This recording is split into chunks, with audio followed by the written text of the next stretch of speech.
Okay, onego bedni nyathi ka ochopo dwe mar 9 bang' nyuol mare to oyudo chanjo mar measles. To okine ka bang' nyuol koseromo higni moko madhi 2 to joma dhi e klinik onge.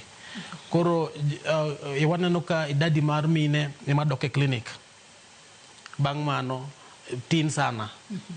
So ka wang'iyo the population mag nyithindo ma oyudo chanjo bang' the first dose thin kabisa. Koro nyithindo giendi over period of time okine ka vaccine bende komiyi to nigi duration mare mar mondo mi o protecti. To onego bedni yudo that booster, the second dose.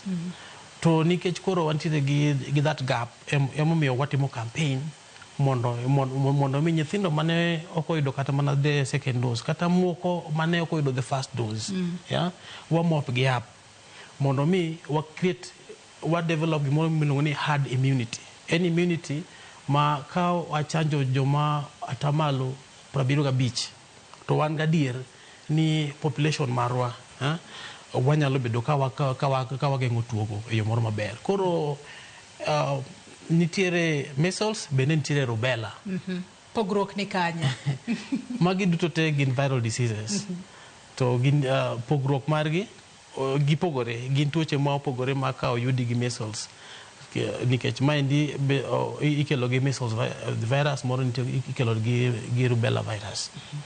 To chanjo ka omiyi chanjo to wanyalo geng'o gi atamalo 95 chances magi mag yudo measles kata chances magi mag yudo rubella. Ato nyaka sani wang'eyo ni chanjo